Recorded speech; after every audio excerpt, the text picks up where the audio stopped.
Hi everyone, let's study the essay by Sharan Kumar Limbale, Dalit Literature and Aesthetics today. The essay is 19 pages long, it's quite long, and we don't have to read line by line. The essay mentions a lot of Marathi critics, Dalit and non-Dalit writers, all these names, studying all these names, it's impossible. So what I want you to do is to remember the important points Limbale mentions in this essay and have the concept clear. Then you can build upon it paragraphs or essays as you wish according to the question. So these different sections in this essay, they are not very important. What is important is the concepts. For example, the first part of the essay, which is focused on the definition of a Dalit writer. Now, what is a Dalit writer? Is it possible that a non-Dalit person who is sympathetic towards the Dalits or who writes about Dalits can be called as a Dalit writer? Now, if that logic is true, Changampura's Varakula, that poem, it is a Dalit literature. It's an example for Dalit literature. Now, you know that that is not technically true because it is written by a non-Dalit about Dalit people. Now, Sharan Kumar Limbale, he more or less takes a neutral way, but he, of course, finally takes the high road by choosing to side with the Dalit writers.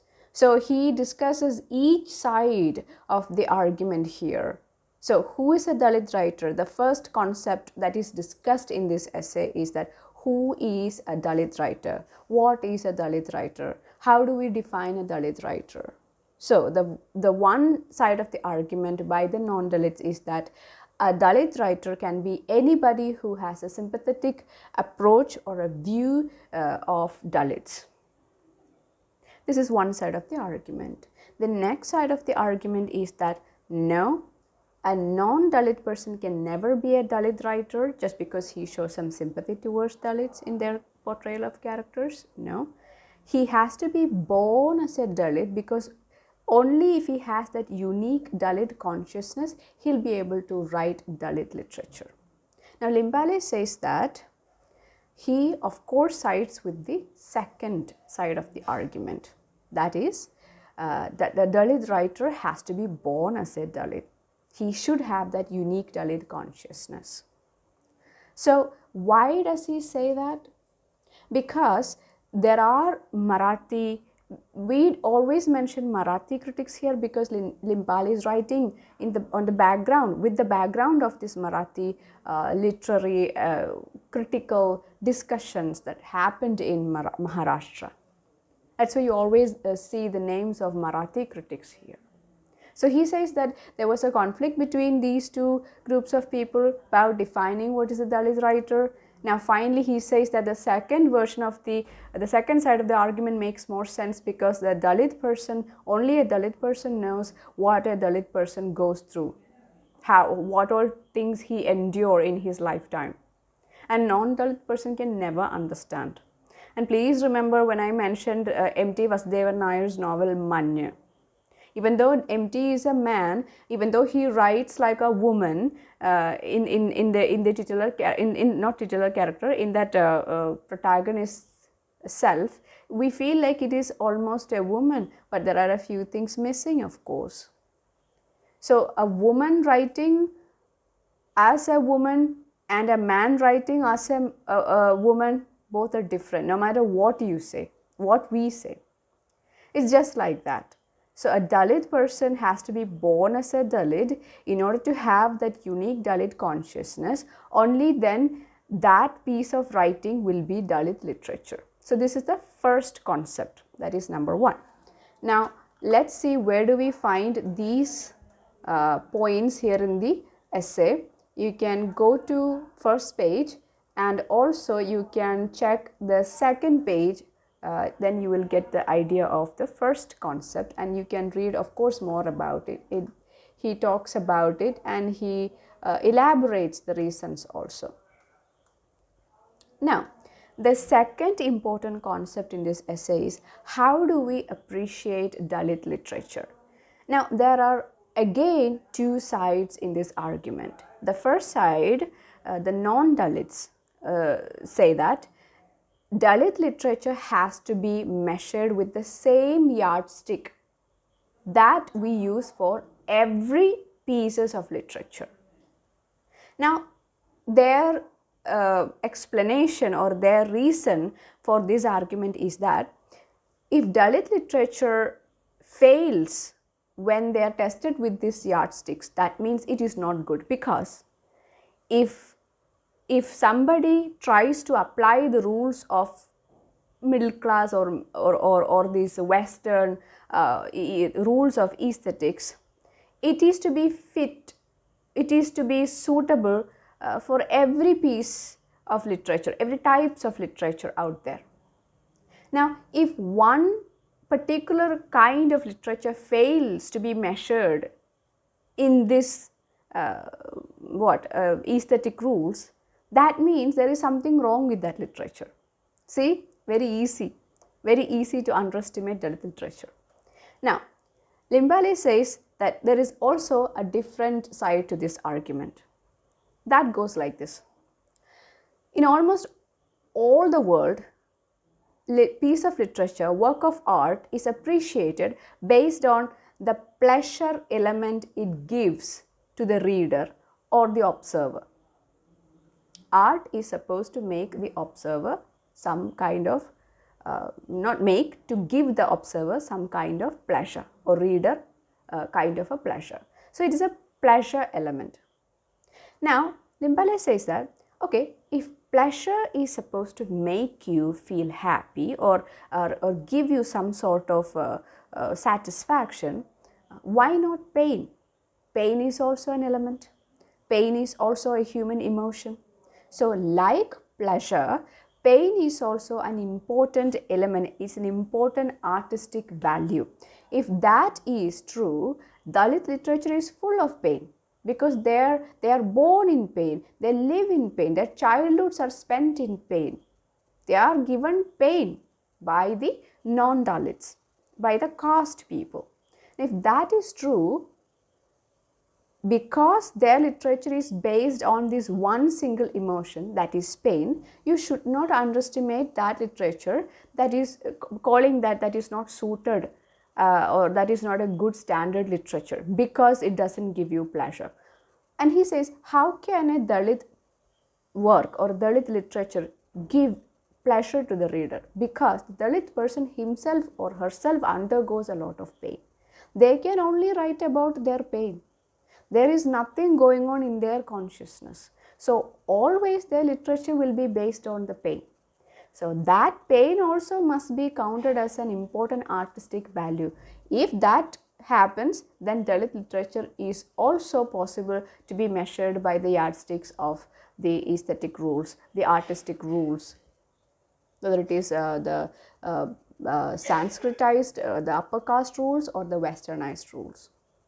And again, he questions the validity of these rules. He says that who makes these rules? Literature changes. It keeps changing according to the time, according to the culture. So if literature keeps changing, obviously the rules also should be changed. So he questions the entire foundation of these aesthetic rules here. So this is the second point of this essay, the most important point. And let's see, where do we find these points in this essay. Let's go to page number 6. Please open as you listen to this class. You should have this PDF in your phone, or maybe after the class you can check, after noting it down which page, then you can take a look at this. So this is given in the 6th page of your PDF file. When he says 6th page in the PDF file, actually in the book the page number is 108. So it is titled The Nature of Criticism of Dalit Literature by Savarna Critics. This session is important because this is the session where Limbale discusses that about pain as an artistic pain which should have an artistic value. See, the paragraph goes like this. According to V.L. Kulkarni, even if the narrative in a Dalit text appear ordinary, it still has the undoubted capacity to convey pain to the readers. If giving extraordinary pleasure is considered as an artistic value, why cannot giving extraordinary pain too be recognized as an artistic value? Being technically ordinary or artistic has to do with craft. Is artistic technique more important than meaning in a work of art? When an artistic creation definitely disturbs, even though it is artless, either its lack of artifice will become a minor issue, or it will have to be acknowledged that this quality of artlessness is in fact its literary value. So this is the elaborated version of what I just said, what I just simplified and gave you. So you are free to read page number 108 for the second point. As we move on, Limbale talks about two types of criticism by non-Dalit writers. So there are two types of non-Dalit critics according to Limbale. This you see in the PDF file, page number 8. In the book it is, I think, 110. So in your PDF file it is the 8th page. Of 19 pages, this is coming on the 8th page. Now here again, yes, non-Dalit critics are divided into two groups, supporters and opponents. So let's see what do they do. The supporters give adulatory criticism. Adulatory criticism means positive criticism. They praise Dalit literature. Non-Dalit critics have praised Dalit literature out of a feeling of intimacy. They like it and they praise it. That is supporters. Now what about opponents? They give negative criticism. No matter what you write, no matter how good you write, they give negative criticism. It's very easy to remember. There are supporters, there are opponents, and supporters give adulatory criticism and opponents give negative criticism. And I think that is enough for that point. So that is the third important point. The next point is that yes, he talks about, let's jump to page number 10 in the PDF file. Yes. Now in this page he talks about why there are not enough books in Dalit literature about Dalit literature. See, he says, he actually makes a quite it's a preposterous, I would say, for Dalits at least, a sentence. He says that Dalit literature or books about Dalit literature or writings on Dalit literature, the relevance of Dalit literature exists because non-Dalit people write about Dalit literature. It's really preposterous for a Dalit to listen to. He says that, Limbale says that, he blames Dalits for this. He says that Dalits don't write about their literature. They write the literature, but they don't write about their literature. So that is why there is a lack of suitable yardsticks, suitable aesthetic rules to appreciate Dalit literature. If you don't write about how to read your book, how will others understand it? You must write about the literature you write. Dalit writers are simply happy with writing some forwards to some books. Apart from that, they don't write about their own literature. It is the non-Dalits who write about Dalit literature. And because of the non-Dalits' contribution, Dalit literature exists.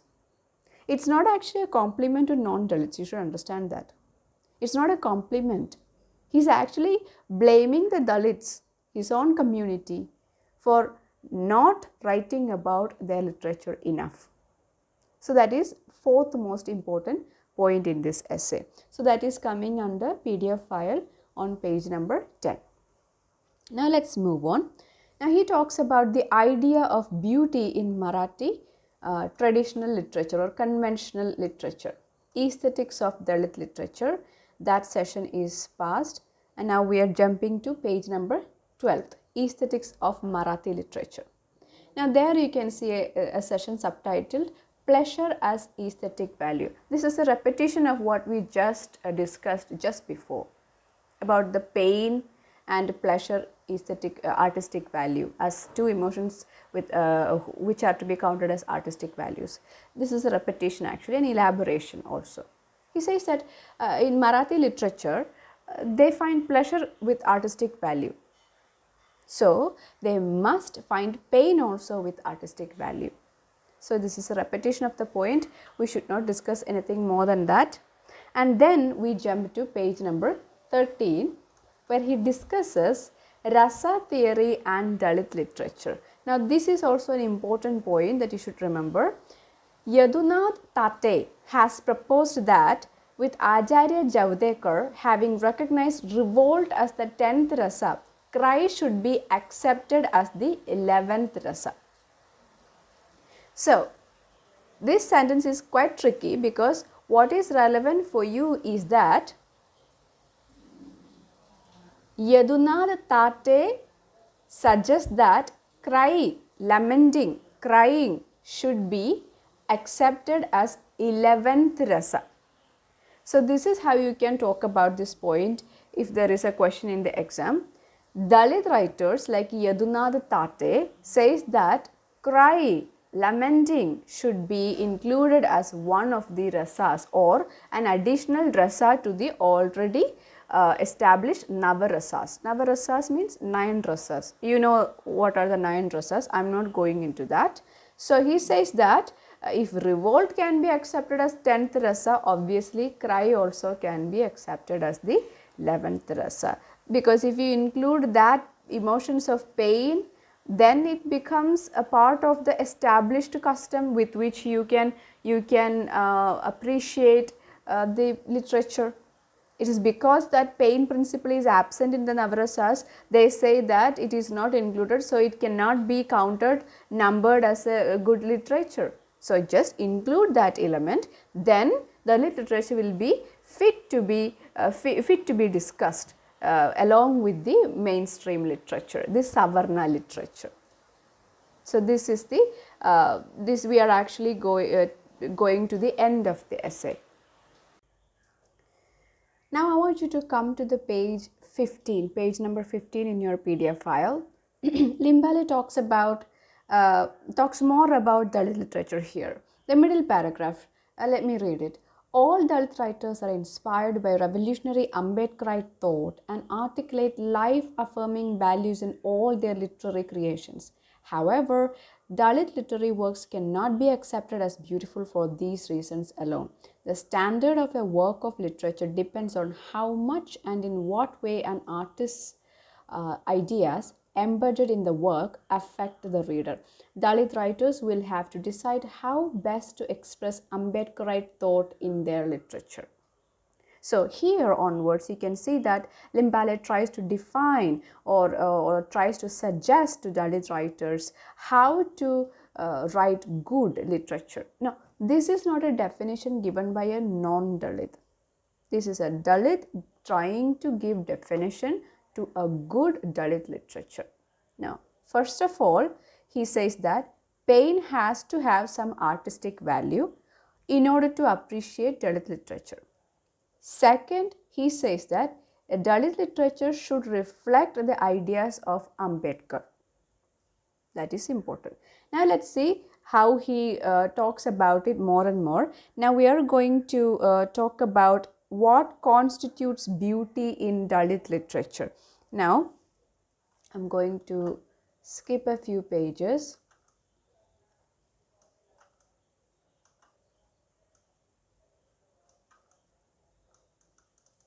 Yes.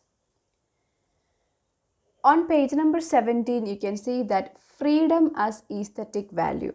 We are going to discuss what are the elements in a Dalit literature that make Dalit literature artistically valuable. So first, pain has to be counted as an emotion or something with artistic value. Second, it should reflect the thoughts and ideas of Ambedkar.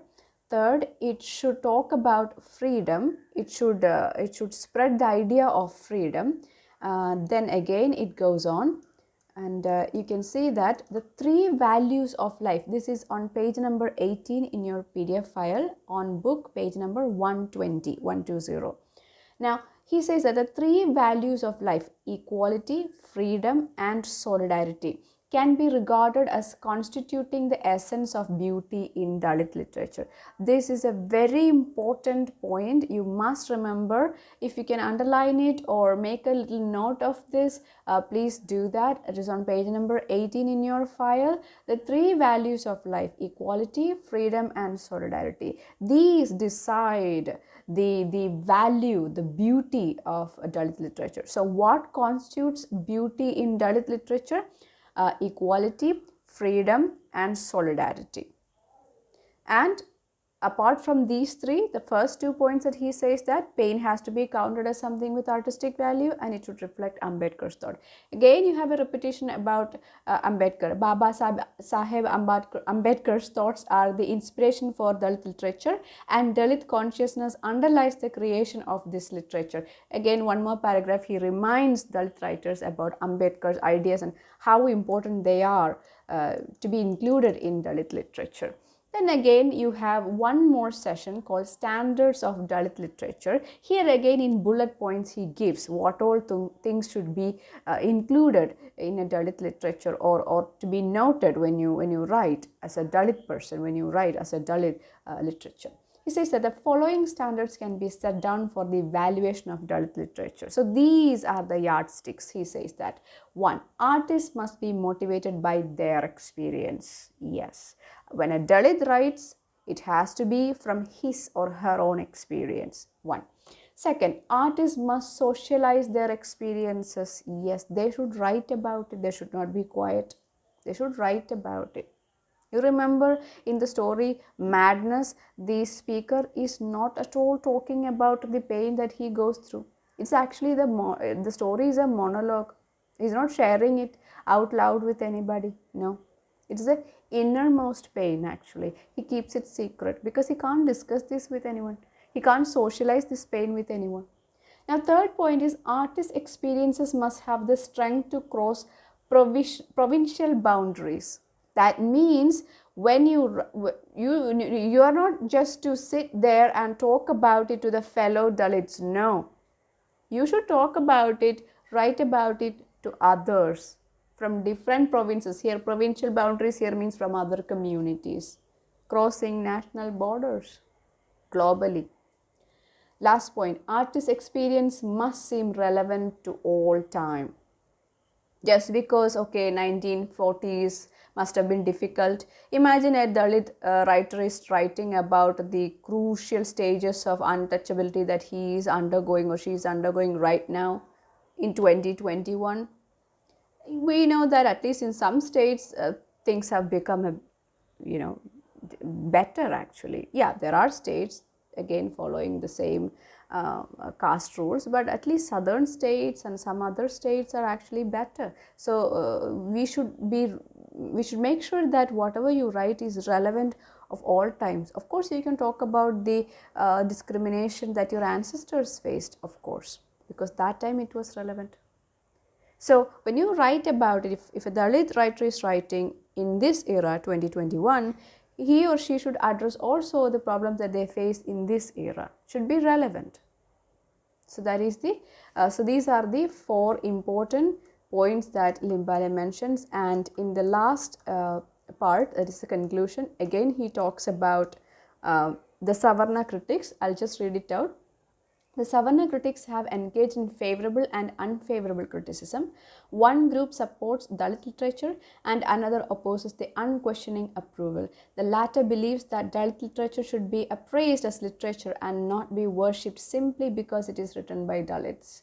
In its opinion, those Savarna critics have insisted that the criticism of Dalit literature should draw on eternal values, it does not seem as if the critics have actually undertaken this kind of criticism. Dalit writers have rejected traditional artistic standards and aesthetics and have attempted to develop a separate aesthetics of their own. So, this essay is also trying the same thing. The essay tries to find out a separate aesthetics of its own. So this is what this essay tries to do.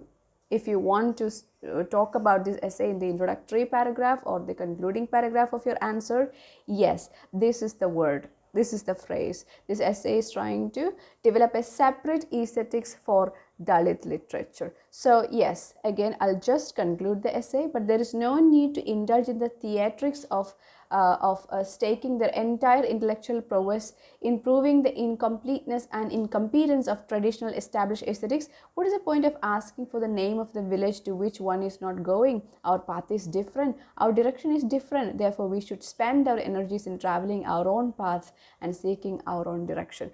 And Limbale says that we should not anymore question the Savarna rules of aesthetics, we should make our own rules.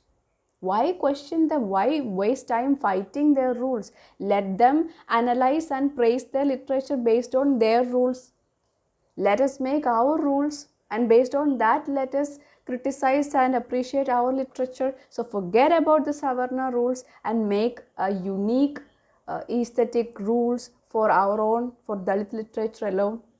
This is what Limbale says while concluding this essay. So please remember the important points.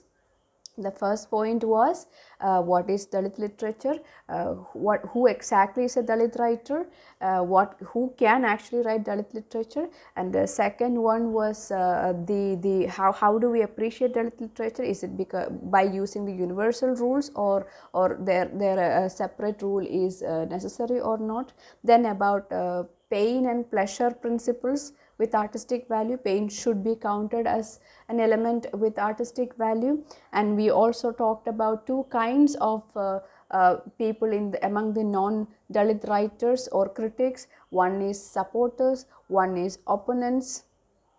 Adulatory criticism the supporters give, and the opponents give negative criticism. And there again we talk about why there aren't enough books on Dalit literature. Now he is giving a backhanded compliment to non-Dalit writers, saying it is because of them books about Dalit literature exist, actually blaming the Dalits for not writing enough on their literature.